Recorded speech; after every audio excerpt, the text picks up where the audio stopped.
I was passing by on the road nearby and I saw a finger post to Clannaborough Church. Now, I'd never heard of Clannaborough and certainly didn't know it had a church, so I just took the turning and came down to this little church tucked away down a country lane. The church is Grade 2 listed and again dates back many centuries. Not a lot of gravestones here. I'll show you what I can.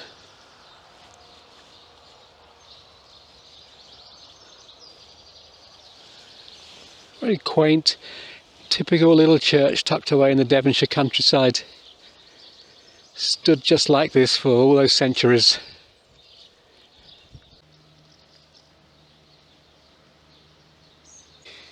When you look at the construction of that tower, and the size of it, and the size of the stones they've used to construct it, you get the feeling that it will stand there for another 500 years without any trouble at all. Well, we're fortunate in the fact that the church is unlocked, so we'll have a quick look around inside.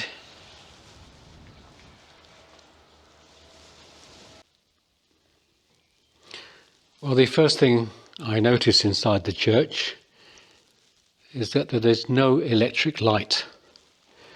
Any lighting is provided by these various candles set up on each of the pews in turn. So we're going to have trouble seeing any inscriptions in here. More candles there, 3. On the floor is a very old and very worn stone, but it does say 1707 and 1721.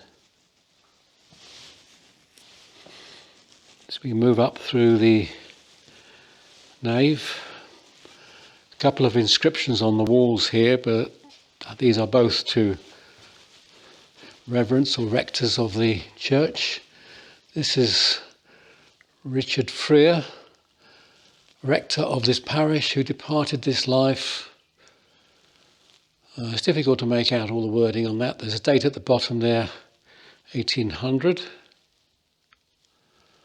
And if we go past the window onto the other wall, there's a very long memorial here to Sophia Elizabeth, the wife of the Reverend H.A. Hughes, formerly rector of Honiton and several years curate of this parish. And right down the bottom, we've got Harriet Georgina, the fourth daughter of the above, who died of consumption in 1859, aged 21 years. I'm reading part way down, together with those of her third son, George Frederick Hughes, aged 18 years, lie interred in one and the same grave on the western side of the porch of this church. Both were accidentally drowned on the 20th of November in an attempt to pass through the swollen waters of the River Yeo on the approach to Hayne Bridge, exemplary in the fulfilment of every relevant and domestic duty and so forth. So some terrible accident on the local river when it was swollen.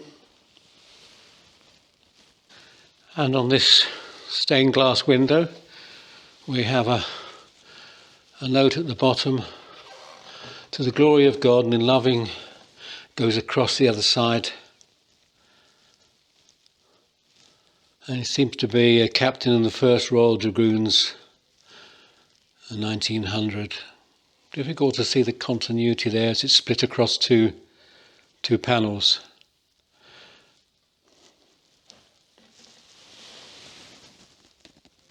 This one is to Robert Desmond Hensley Thayer, Colonel in the Royal Artillery, 1950 to 2007, and then he was husband of Biddy, Barbara.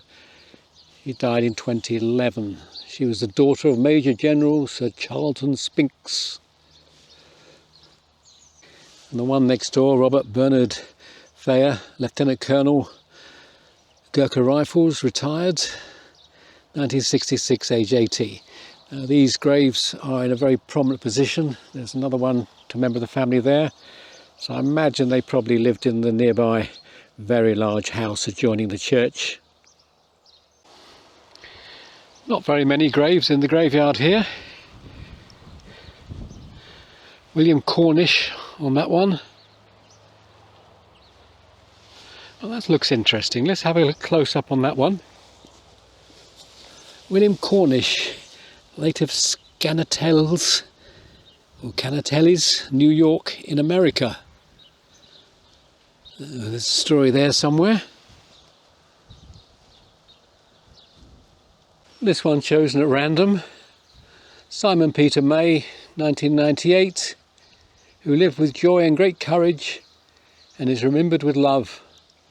George Nicholas May, 1886, 2005.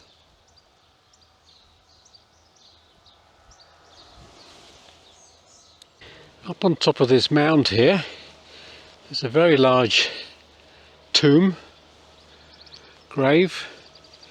Should be able to get the inscription off the centre one. William Rayford of Clannaborough, born 1781, died 1852. And his two sons, John Rayford, died 1848, he wasn't very old. And the son 1857, he wasn't very old. And then Selina Ward Rayford, his wife, and then another William down there. Across here you can see 1859, Samuel Rayford. This is a very large area of a tomb. Perhaps this is the family that lives in the very large house nearby.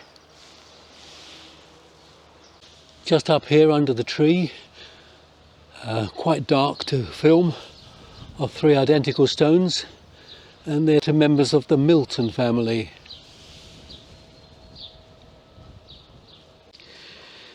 Just down there in the centre you can see part of the large house between the trees. If I pan right you can see the beautiful countryside here in mid-Devon.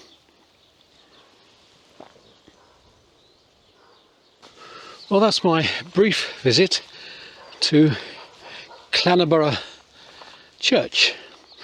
Like all the good things, it comes unexpected. I just saw a signpost and thought I'd take that turning. And here's this delightful little church tucked away down the country lane. Till the next time.